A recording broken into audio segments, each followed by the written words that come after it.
Bienvenue dans l'Alule, un podcast dédié à l'ornithologie.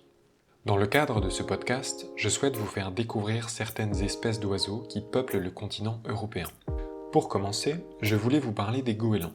Lorsque l'on évoque ces oiseaux, les premières images qui nous viennent en tête sont souvent des cris de goélands en bord de mer, ou encore des oiseaux qui déambulent tranquillement dans les rues et éventrent des sacs poubelles sur les trottoirs.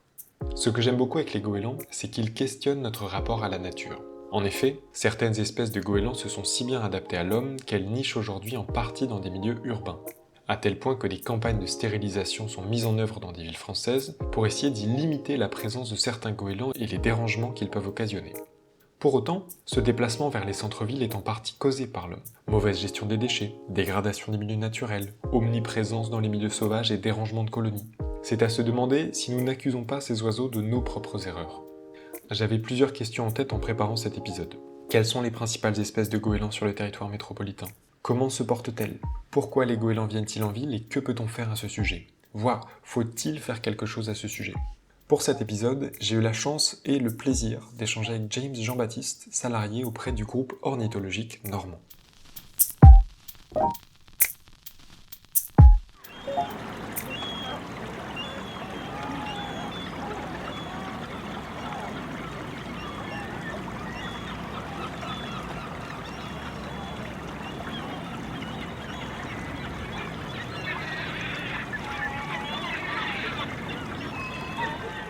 Salut James. Salut. Pour commencer cet épisode, peux-tu te présenter ? Alors, moi, c'est James Jean-Baptiste. Mon prénom, c'est James. Ça complique un peu les trucs. Et donc, mon nom de famille, c'est bien Jean-Baptiste. Et je suis salarié au groupe ornithologique normand. On enregistre actuellement cet épisode dans les locaux du groupe ornithologique normand, donc dont les locaux sont situés à Caen. Est-ce que tu pourrais me présenter votre association, tant en termes d'action que d'histoire ? Alors, c'est une association loi 1901, comme il en existe dans plein de domaines, de la couture, du foot. Mais nous, on s'occupe des oiseaux sauvages de Normandie et on a pour mission d'étudier et de protéger nos oiseaux sauvages statutairement. Donc, on est cadré que sur les oiseaux, on ne s'occupe pas du reste. On a été créé en 1972, donc on est une vieille assoce, plus de 50 ans d'existence. Et nos pôles d'action, c'est l'étude. On va étudier les populations d'oiseaux normandes, la sensibilisation au niveau du grand public, on va faire à peu près 300 animations par an et on va protéger, on a une politique d'acquisition de terrain qui va nous permettre de gérer ces terres pour les oiseaux. Cet épisode tourne autour des goélands. Est-ce que pour introduire le sujet, tu pourrais me décrire ce qu'est un goéland et après quelles sont les principales espèces qu'on peut retrouver en France métropolitaine, notamment en Normandie ? Donc c'est une grande famille, les laridés, on va mettre dans cette grande famille tout ce qui est mouette, goélands, sternes, et donc nous ce qui nous intéresse c'est les goélands, ces goélands en fait ils sont assez faciles à distinguer, on a plusieurs espèces, ça paraît compliqué, mais en fait sur le terrain quand on a affaire aux oiseaux adultes c'est très très simple de les distinguer. Donc on a un très gros goéland qui est le goéland marin, le plus costaud. Et puis après, on va avoir des goélands de plus petite taille, goéland argenté, goéland leucophée, brun et goéland cendré. En gros, c'est ces espèces-là qu'on va retrouver communément un petit peu partout en France. Parmi les 5 espèces de goélands qu'on vient de mentionner, comment est-ce qu'on les distingue entre eux ? Donc il y a à la fois un critère de taille, mais il y a aussi un critère de couleur. C'est ça qui est bien, et pour briller en société et pas se tromper à la plage, quand on a des amis, on peut identifier en fait les 4 grandes espèces de goélands. Le goéland cendré, je le mets à côté, on va dire il a les pattes vertes. Si on voit un oiseau avec des pattes vertes jaunes, c'est le goéland cendré.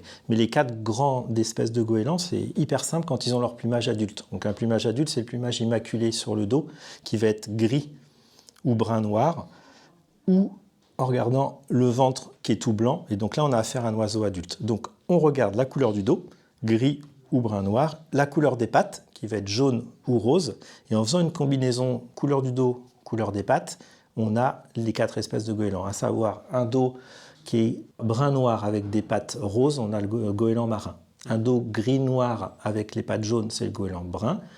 Un dos gris clair avec les pattes jaunes, c'est le leucophée, et le dos gris avec les pattes roses, c'est le goéland argenté. Il y a 90%, 19% des goélands qui vont répondre à ces critères-là, et vous ne pouvez pas vous tromper entre le marin, le brun, le leucophée et l'argenté. Alors, il me semble que les programmes de bagages ont permis d'établir que les goélands, enfin certaines espèces de goélands peuvent vivre une vingtaine, voire une trentaine d'années. Est-ce qu'il y a selon toi des facteurs qui vont expliquer cette longévité? Alors ouais, ça c'est la moyenne. Après, avec les bagues que l'on pose sur les oiseaux, on a des oiseaux qui atteignent l'âge canonique de 34 ans. Ça s'explique du fait qu'ils ont un régime alimentaire qui est très vaste. Donc s'il y a une pénurie d'un aliment préféré, ils peuvent se rabattre sur autre chose. Donc ils sont omnivores, ils vont à la fois manger de la nourriture carnée, mais aussi ils peuvent manger des céréales, des baies, des animaux vivants, comme des poussins, des autres espèces d'oiseaux, des goélands entre eux. Le goéland marin, c'est un régulateur, il va manger des jeunes cormorans, des œufs d'autres goélands, des bébés goélands, etc. Donc ils mangent de tout, ce qui leur permet d'assurer un petit peu une longévité, contrairement à d'autres espèces qui seraient hyper spécifiques dans leur régime alimentaire. Si le régime alimentaire, l'espèce proie qui mange disparaît, l'espèce disparaît. Ce n'est pas le cas pour les goélands, ils tapent à tous les râteliers. Dans ce lot-là, il y en a qu'un qui se distingue un petit peu, c'est le goéland cendré, qui est plus petit, qui va ressembler plutôt qui a de la taille d'une moitrilleuse. Les 4 autres goélands, donc le marin, le brun, l'argenté et le coffet, ont vraiment un régime omnivore. On va les retrouver facilement dans les décharges en train de se nourrir de nos déchets qu'on va laisser.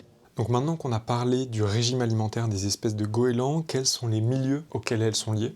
Alors, on va les retrouver dans les mêmes milieux, zones humides. Ils ont besoin d'eau. Quoi qu'il arrive, on va les retrouver proches d'une ressource en eau. Et après, là où il y a de la nourriture. Donc, ça va être près de l'homme parce que on produit du déchet et ces oiseaux ont compris qu'il y avait à manger. Donc, dans nos décharges, dans nos villes, sur la plage, parce que le rythme des marées fait qu'à tous les jours, on a de l'apport de nourriture avec les marées hautes et les marées basses, donc des pots de coquillages et ils vont s'en nourrir. Et puis après, dans les champs, dès qu'on va travailler la terre, c'est des oiseaux qui vont aller derrière le tracteur manger les vers et les différentes graines qui vont être découvertes. Donc, ils ratissent très très large. En matière de conservation, comment se portent les 5 espèces de goélands qui ont été mentionnées jusqu'à maintenant, tant au niveau national qu'en Normandie? Alors on a déjà un point qui est important, c'est qu'elles sont toutes protégées par la loi. La loi stipule qu'il est interdit de porter atteinte à ces oiseaux, c'est-à-dire qu'on ne peut pas prendre leurs œufs, détruire leurs poussins, casser les nids, tuer l'oiseau. C'est une loi qui cadre tout ça et donc si on fait une de ces actions, on est passible de 150 000 € d'amende et de 3 ans d'emprisonnement. Donc c'est déjà important parce que toutes les espèces n'ont pas cette mesure de protection. Donc partant de là, normalement l'homme n'intervient pas sur sa reproduction ou ses effectifs puisqu'on n'a pas le droit de les tuer. Donc ce qui s'est passé, c'est que c'est une espèce qui a énormément varié dans le temps et puis on n'a pas un très grand recul non plus. On va dire que l'ornithologie en France, on a des données à partir des années 70, c'est la date de notre premier atlas des oiseaux nicheurs en France. Donc à partir de 70, on a une répartition et un peu des effectifs d'oiseaux, de goélands en France. Avant, on a des données éparses dans des catalogues, souvent de curés, c'est des gens qui avaient la science et la connaissance et qui notaient des choses, mais voilà, ils n'avaient pas une connaissance globale. Donc ce qu'on sait, c'est que les populations de goélands ont augmenté jusque dans les années 80. On est parti de pas grand-chose, il fallait se dire qu'avant, pas de loi sur la protection des oiseaux, donc si on voyait un goéland, s'il énervait quelqu'un, on lui faisait un coup de fusil, ça ne posait pas de problème.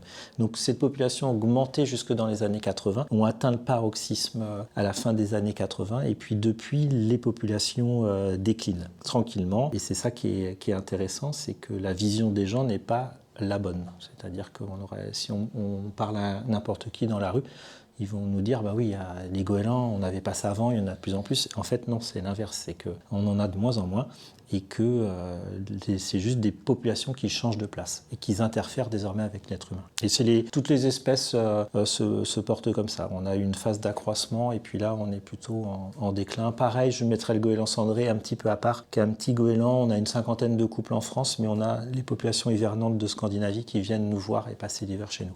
Mais les 4 autres sont au mieux stables et au pire en régression. Tu évoquais une diminution de la taille des populations de plusieurs espèces de goélands en France. Quels sont les facteurs qui expliquent cette baisse ? Alors on a, comme toute population d'oiseaux, quand l'espace est vierge, ils arrivent en masse et puis ils se reproduisent puisqu'il n'y a pas de compétition. Et puis à un moment, la courbe démographique écologique qui est propre à toutes les espèces va se stabiliser. Donc là, on a passé cette courbe, elle est stable, mais ce qui se passe, c'est que ça baisse. Alors quand une population baisse, c'est soit elle est tuée, ce qui n'est pas le cas pour le goéland, puisqu'elle est protégée, soit les populations baissent parce qu'il y a un problème dans la chaîne alimentaire. Donc ça serait plutôt ça, les ressources alimentaires qui sont en train de baisser pour cette espèce parce qu'il y a moins de poissons en mer, parce qu'on gère mieux nos déchets. Tout ça, il faut savoir que comme ça vit longtemps, comme on le disait tout à l'heure, 20 ans, 35 ans, c'est des oiseaux qui ont pu se reproduire il y a 20 ans et tout se passait bien, ils avaient beaucoup à manger. Ces oiseaux sont toujours vivants et se retrouvent maintenant sur des périodes de disette où on a fermé nos décharges, donc moins d'accès à la nourriture, où on trie nos déchets, où maintenant on ne met pas tout dans la même poubelle, on en fait du compost, et ça influe obligatoirement les oiseaux qui se nourrissaient de ces déchets. Donc tout est lié, mais comme c'est une espèce longévive, les répercussions de notre changement de vie va se répercuter sur des dizaines d'années. Au lieu d'avoir un oiseau qui vivrait 5 ans, là ça serait réglé très rapidement. Là ça traîne sur des décennies. Aussi, et tu me corriges si j'ai tort, plusieurs espèces de goélands nichent à même le sol dans la nature, notamment le goéland argenté. Et donc par conséquent, est-ce qu'une présence accrue de l'homme dans la nature, ainsi qu'une montée des eaux sur certains sites naturels, mettent à mal justement la nidification de ces espèces ? Exactement, c'est ce qui se passe. Et, par exemple, toutes nos colonies naturelles en Normandie sont en train de disparaître parce que, pour toutes ces raisons, alors la montée des eaux, les cycles de tempêtes de plus en plus forts, des coups de vent qui vont au mois de mai balayer les nids des goélands, la présence humaine sur nos plages pour le loisir, on va se balader partout, les sports de loisirs, on fait du parapente, on fait des sports nautiques un peu partout, et puis l'augmentation des animaux domestiques, les chats, les chiens, des chats qui se baladent tout le temps, des chiens non tenus en laisse, et sur des colonies d'oiseaux marins, ils sont très craintifs, donc soit le goéland se dit voilà, j'ai plus de raison de vivre sur cette planète, je trouve plus d'espace, soit il réagit en se disant je vais essayer une autre stratégie. Et il s'est avéré qu'ils ont testé le milieu urbain et que ça marche, mais que si on parlait de ça il y a 30 ans à des ornithologues, personne n'aurait parié que du goéland marin, oiseau typiquement marin pélagique qui nichait sur quelques îlots, serait un jour venu dans les terres et niché sur les toits des maisons. C'était totalement inimaginable. Mais c'est la capacité de ces espèces à réagir à un problème, et qui est l'homme actuellement,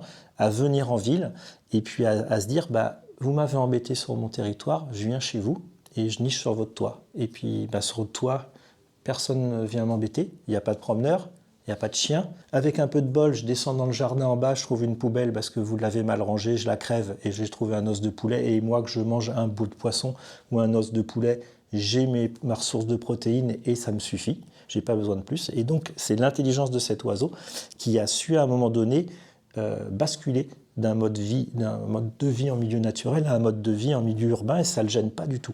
Quand tu parles de ce basculement, est-ce qu'on arrive à quantifier, alors je ne sais pas si c'est possible, mais à la fois en termes de temps, c'est-à-dire quand cette bascule s'est effectuée, et après aussi en termes de quantité, est-ce que c'était massif, tous se sont dit « allez, on va en ville », ou c'est vraiment progressif et on voit une courbe exponentielle ? C'est un phénomène qu'on a bien suivi parce que évidemment, ça pose des problèmes aux humains qui viennent en ville comme ça. Donc, en gros, en 80, on avait 2% des goélands qui nichaient en ville. Donc, population strictement urbaine. On est arrivé au dernier comptage, donc en gros, en 2018, à 56% des oiseaux qui viennent nicher en ville. Donc, on a un réel basculement de ces oiseaux population naturelle qui viennent en ville. Mais ce basculement en ville ne compense pas la perte des oiseaux, c'est-à-dire qu'on a de moins en moins de couples de goélands.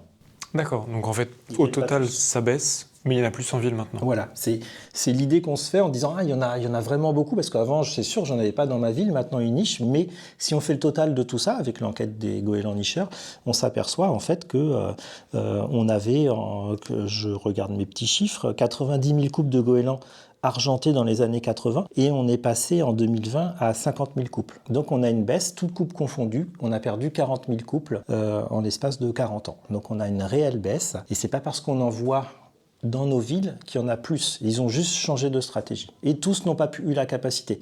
Il y a des oiseaux qui ont dû se dire « je ne peux pas aller en ville pour X raisons, parce que moi je suis habitué à pêcher du poisson et que je ne peux pas aller en ville ».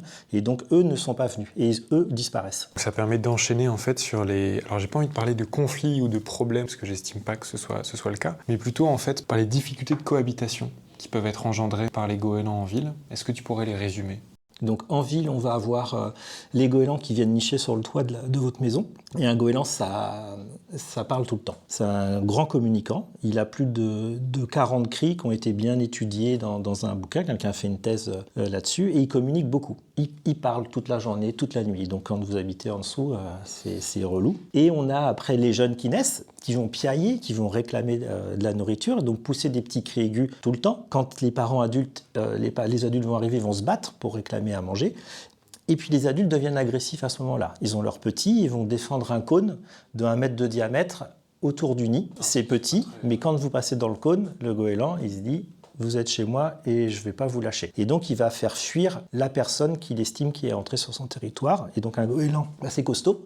On a 1m30, 1m50 d'envergure pour 1 kg, 1,3 kg. Quand il descend, il est impressionnant. Il va pousser un cri très aigu qui va normalement pousser en premier pour nous faire peur. Donc on va l'entendre. Il va venir nous frôler les oreilles pour nous faire fuir. Si jamais on continue, il va essayer de nous viser avec ses fientes. Et puis il vise très bien, je m'en suis déjà pris, et il vise particulièrement bien. Avant-dernier recours, il va nous tapoter avec ses pattes, nous toucher la tête. Et puis vraiment en dernier recours, c'est quelques individus. C'est pas systématique, mais comme dans les êtres humains, on a des animaux colériques, et chez le goéland, ça existe. C'est des oiseaux qui vont vous taper sur la tête avec le bec pour vous faire dégager de son territoire. Donc une cohabitation comme ça, c'est compliqué. J'ai eu des cas de gens qui voulaient se mettre en grève parce qu'ils avaient une société de bus et les salariés voulaient plus aller chercher les bus parce qu'il y a un goéland qui nichait sur un bus de réserve et il attaquait tout le monde. Donc les salariés ont dit nous on continue pas dans ces conditions. Donc ça peut aller jusque là. Ça fait des fientes sur les voitures, bien sûr, sur les carreaux. Donc ça c'est annexe. Ça peut ouvrir les sacs poubelles. Vous mettez votre sac poubelle devant chez vous et le lendemain vous revenez, c'est détruit, il y en a partout. Donc voilà les petits désagréments qu'il peut y avoir. Ça peut vous voler vos frites si vous mangez en bord de plage, vos glaces. Et puis après, ça peut causer des pertes de revenus à certaines activités agricoles, comme la culture des moules, la méthyliculture, où les goélands ont appris à venir se chercher les moules sur les bouchots. En fait, c'est les naissins, quand les méthyliculteurs amènent des cordages avec des toutes petites moules avec une coquille très fine, les goélands aiment bien ça. Et en fait, ils ont trouvé le moyen de les manger tranquillement. C'est que ça s'appelle des bouchots, mais les naissins sont des bouchots. La mer les recouvre, et puis quand la mer descend, le goéland vient à côté du bouchot. Et puis en fait, il chope les moules, et puis il descend le long du bouchot en fonction que la mer descende. Et puis on peut comprendre qu'il y a un impact économique sur les méthyliculteurs. Après, il faut se demander, est-ce que ça a été une bonne idée d'implanter autant de moules sur des zones où il y a des goélands. En fait, il n'y a pas de réflexion globale. On va aller mettre de la nourriture là où on a des prédateurs. Et donc, les prédateurs, avec la loi du moindre effort, ils vont aller manger des moules. Donc, il y a un manque de réflexion en amont. Quand on autorise ce genre de culture, il faut réfléchir à plein de trucs et pas venir pleurer à la fin en disant les goélands me font perdre mon chiffre d'affaires, il faut les tuer. Parce qu'en fait, le message, c'est un petit peu ça, c'est que les goélands mangent ma réserve, mon argent, donc il faut les éliminer. Mais ça ne fonctionne pas comme ça.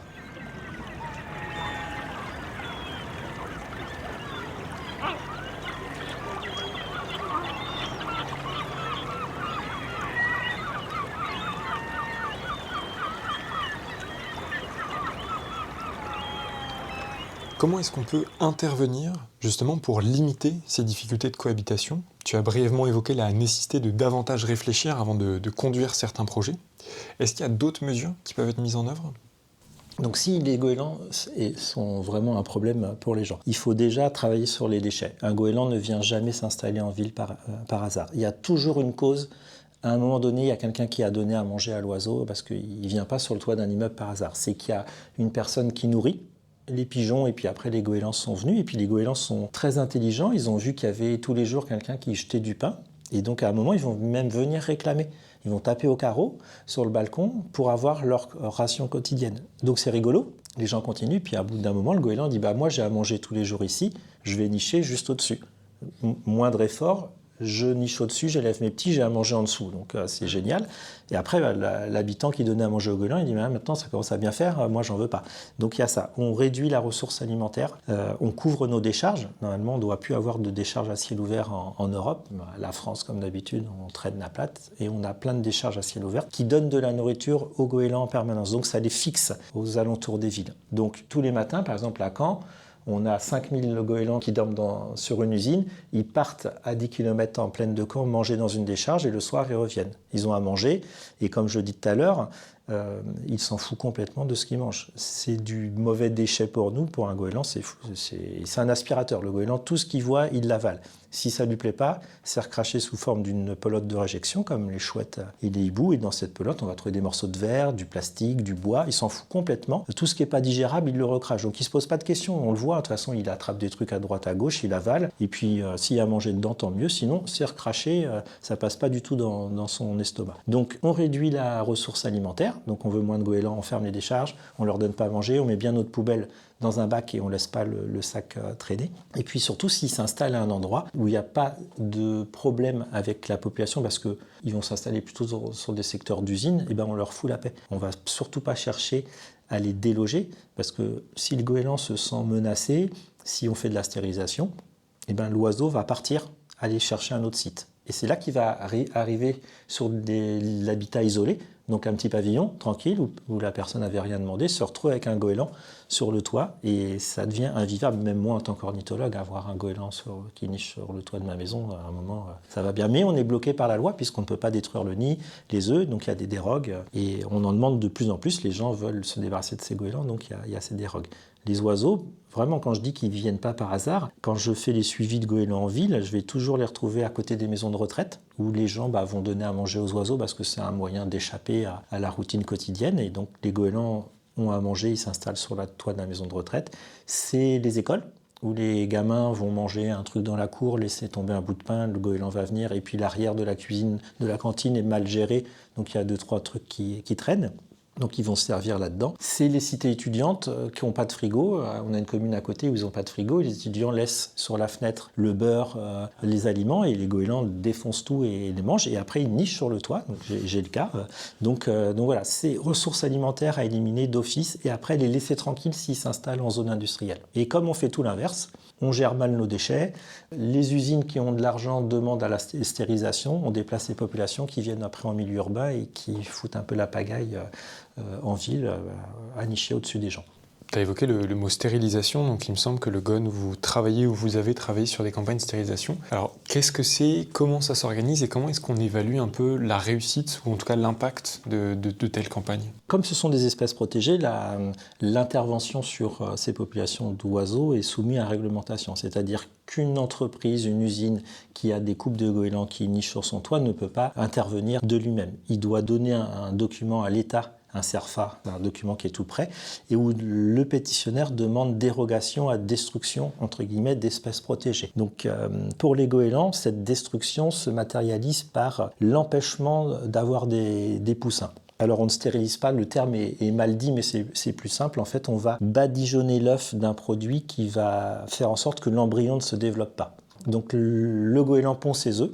On met un produit dessus, donc c'est pas le GON, je vais y revenir. Et le petit ne peut pas naître parce que en fait, un œuf, c'est pas une coquille hermétiquement fermée, c'est plein de microporosités et l'embryon va respirer par ces petits trous. En mettant de l'huile naturelle, c'est de l'huile qu'on utilise en cuisine qui est déposée dessus, on bouche les pores et donc l'embryon ne peut pas vivre. Le goéland voit ses 3 œufs, continue à couver en disant ça va venir. Et puis au bout d'un mois et demi, il voit qu'il n'y a plus rien, il laisse tomber et il regarde sa montre et il dit non, je ne peux pas refaire une ponte. Parce qu'avant, on cassait les œufs, si bien qu'un goéland, c'est comme une poule, il veut toujours avoir des œufs dans son nid. Donc quand on cassait les œufs, il répondait.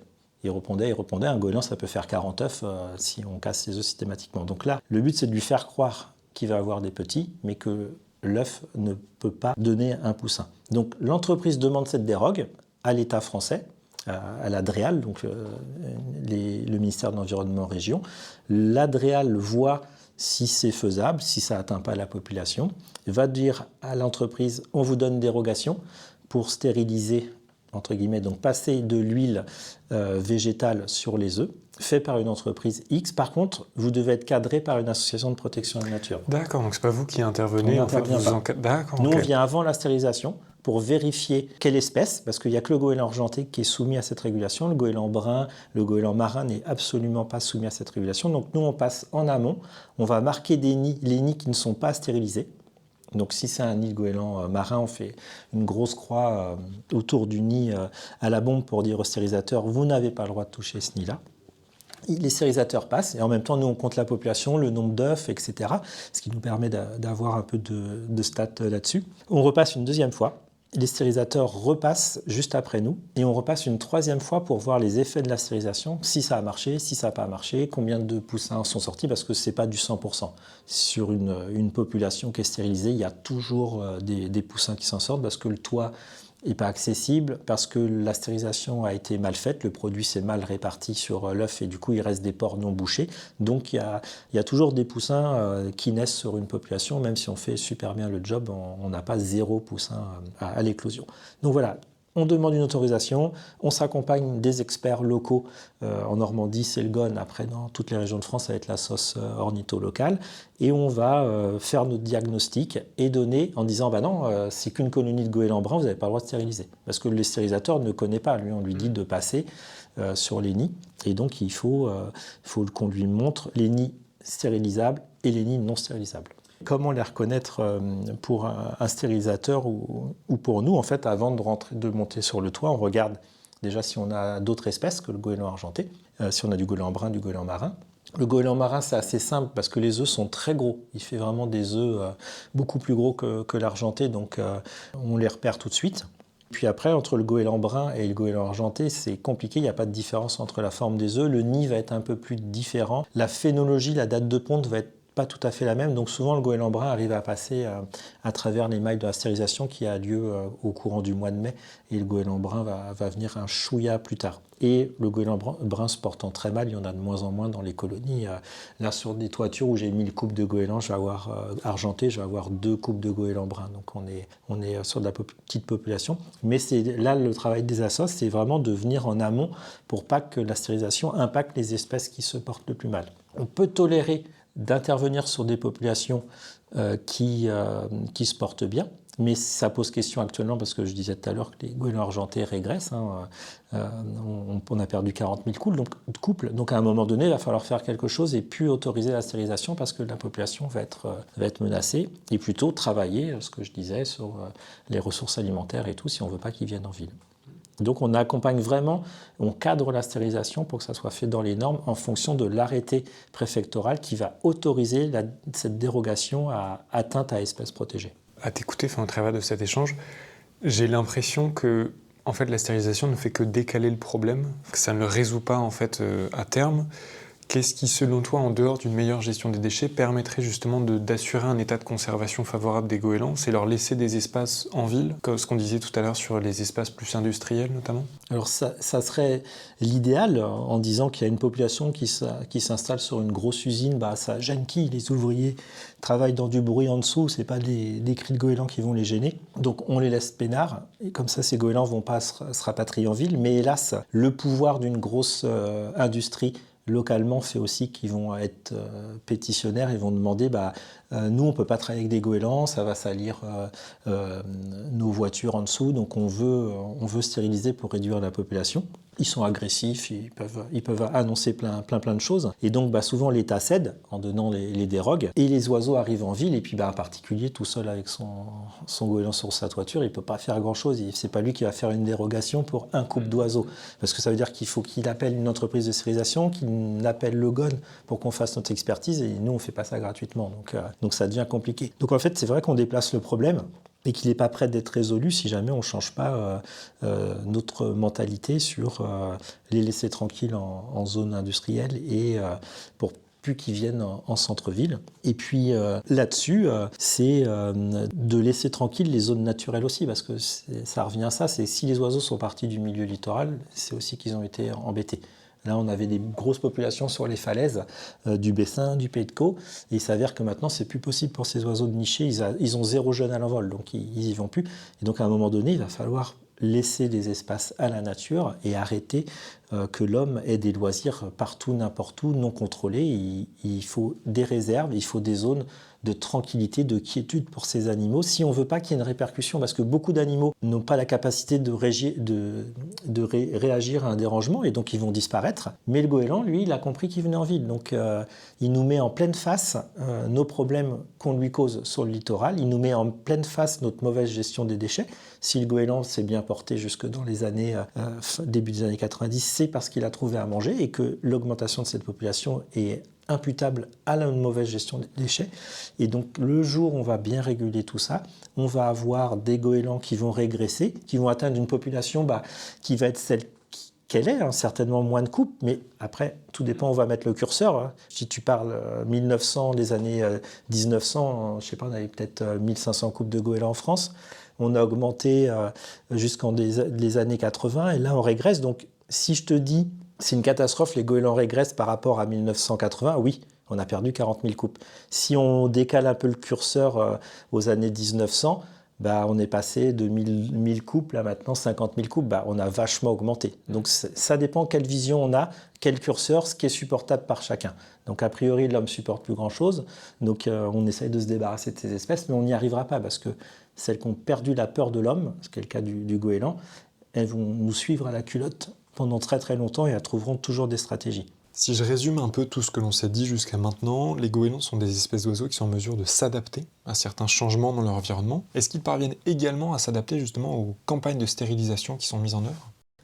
Moi, ce que je remarque, alors je ne sais pas à quoi c'est dû, mais c'est que l'oiseau niche de plus en plus tard sur les... Moi, je suis par exemple une usine qui stérilise depuis 25 ans. Et du coup, on se retrouve avec ces goélands qui nichent et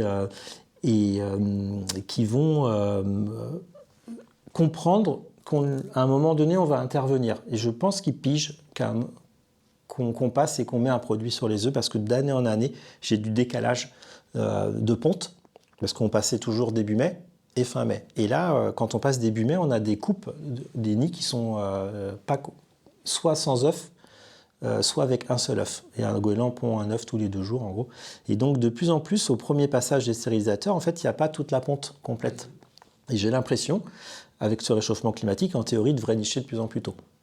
Et ce n'est pas le cas. Donc, alors, c'est peut-être une idée que je me fais, mais de plus en plus, maintenant, c'est plutôt au 15 mai qu'on a des pontes complètes dans les nids, alors qu'avant, c'était clair qu'au 29 avril, on avait des pontes complètes, ce qui n'est plus le cas. Donc, peut-être qu'ils ont compris qu'ils peuvent décaler. Et c'est une stratégie qui n'est pas directement liée à la stérilisation, c'est que les oiseaux ont dû comprendre que s'ils nichaient trop tôt, il se passait quelque chose, et que ceux qui nichaient plus tard y arrivaient, parce que les stérilisateurs étaient passés déjà, et donc il n'y avait pas de produit sur les œufs. Et donc, dans la masse, les oiseaux se décalent. Ils ont tout leur temps, c'est de l'évolution naturelle. Nous, on est très pressés en tant qu'être humain, on veut des résultats tout de suite. Les oiseaux et toute la nature, le but, c'est pas l'oiseau, l'individu ne compte pas, c'est la pérennisation de l'espèce. Donc on va faire plein de stratégies. On va envoyer des oiseaux nichés en ville, des oiseaux nichés par terre. Des fois, c'est des cul-de-sac. Ceux qui nichent par terre actuellement, ça ne matche pas. Peut-être que dans 150 ans, ça rematchera. On aura toujours des oiseaux qui nicheront au sol, ils vont pas disparaître. Et ils vont trouver la solution, mais si bien qu'ils ont envoyé des ambassadeurs dans tous les sens, et parmi ces ambassadeurs, il y en aura qui aura la bonne solution qui va faire perdurer l'espèce. Et donc là, le fait qu'on a des oiseaux qui nichent de bonne heure, qui ne réussissent pas, des oiseaux qui nichent plus tard, qui réussissent, on va tendre à avoir une population qui va nicher de plus en plus tard. Donc c'est des stratégies naturelles que nous, on pourrait analyser, c'est suite à notre passage, certes, mais c'est de l'évolution, c'est du nomadisme, c'est de l'adaptabilité aux changements météo, etc. Et donc ces oiseaux, de fait, ils sont capables de faire ça, vont rester pendant longtemps, peut-être qu'avec des populations plus faibles, mais ils seront là.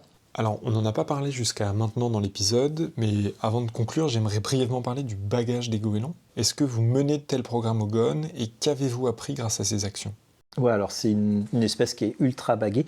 Il suffit d'aller voir sur le site internet CR Birding et puis taper le nom de l'espèce qui nous intéresse. On va voir tous les programmes européens de bagage. Donc en Normandie, on en a sur le goéland argenté, sur le goéland marin. Le goéland marin, c'est un programme qui dure depuis une quinzaine d'années sur Chauzet et sur les goélands marins qui nichent en littoral. Est-ce qu'au bout d'un moment, ils vont en ville ? Parce que c'était ça de savoir ce qui se passait et si c'était vrai les espèces nicheuses du littoral arrivaient en ville. Donc tout ça, on a pu le prouver avec le bagage. On a eu aussi un programme de bagage par un centre de soins qui baguait les oiseaux qui récupéraient en ville, les poussins, qui les baguaient, qui passaient en centre de soins, qui étaient relâchés. Et est-ce que ces poussins nés en ville, récupérés en centre de soins, retournaient d'une part à la vie sauvage vraiment et allaient nicher en ville. Donc tout ça, c'est des questions qu'on s'est posées. Le bagage a permis d'y répondre. Alors maintenant, c'est les GPS qui prennent le relais.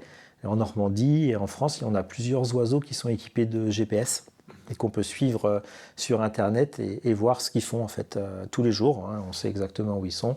On voit qu'ils fréquentent beaucoup les décharges.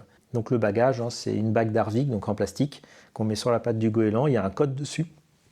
Il y a un code couleur. Le fond de la bague va être en Normandie, on a utilisé du vert, du noir et du bleu. Et puis il y a un code écrit dessus, alphanumérique, qui va être B131 par exemple. Il suffit de lire l'oiseau, d'aller sur Internet, de regarder à quel programme ça correspond. On a le nom du bagueur, on lui envoie un mail où il a peut-être un site de saisie automatique et il va nous renvoyer le CV de l'oiseau.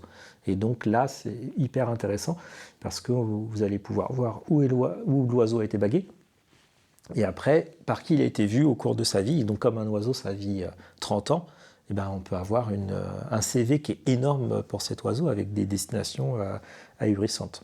On peut avoir de ces populations de goélands marins, par exemple, qui sont partis en Écosse quelque temps et puis qui sont revenus après. Et alors, pour conclure cet entretien, est-ce que tu pourrais me raconter, donc, de ce que j'en comprends, tu as fait énormément de campagnes de suivi de campagnes de stérilisation et de suivi de goélands. Quelles sont, toi, les observations les plus improbables ou intéressantes? Qu'est-ce qui t'a marqué au cours de toutes ces sorties? Donc on a l'intelligence du goéland est toujours surprenante, c'est qu'une décharge a été fermée. Il y a un grand dôme qui a été construit dessus. Faut imaginer vraiment une énorme structure qui a été mise sur la décharge, si bien que les déchets étaient plus à ciel ouvert. Et les camions rentraient par un sas. Donc ils ouvraient pas un sas. En fait, les camions passaient, et puis il y avait des espèces de grands rideaux en plexiglas, en plastoc, et le camion passe dedans. Et les goélands ont mis 15 jours avant de comprendre qu'ils pouvaient rentrer. En fait, ils attendaient que le camion passe et ils marchaient derrière le goéland. Et ils rentraient derrière le camion, et ils rentraient avec le camion en le suivant. Et puis, comme ça, ils pouvaient rentrer. Ils allaient bouffer dans la décharge très fermée. Et puis, quand ils voulaient ressortir, ils attendaient le goéland, le camion qui repasse pour repasser dans le sas. On a les oiseaux qui sont bien connus. Il y a plein de vidéos sur Internet qui vont rentrer dans les supermarchés par la porte, qui s'ouvre quand quelqu'un passe. Le goéland a compris que s'il marche devant le faisceau laser, la porte s'ouvre, il rentre dans le magasin, il prend un paquet de chips et puis il se barre avec.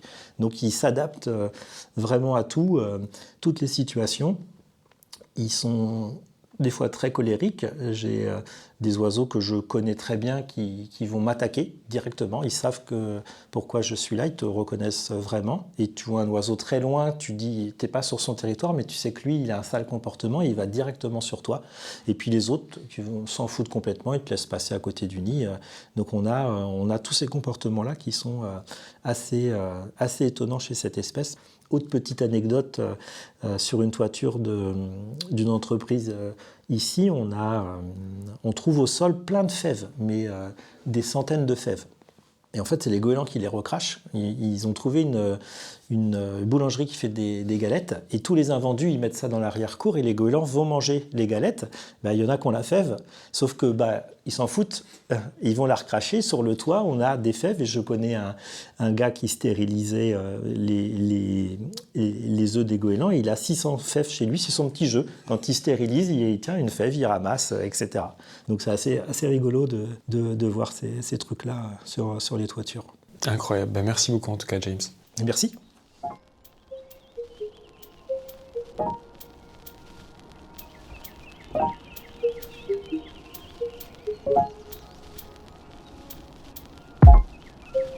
Merci d'avoir écouté cet épisode de L'Allule, un podcast dédié à l'ornithologie.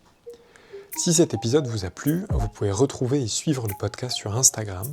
Vous pouvez vous abonner sur différentes plateformes, noter le podcast et en parler autour de vous. Dans tous les cas, je vous remercie de faire exister L'Allule et je vous donne rendez-vous dans le prochain épisode.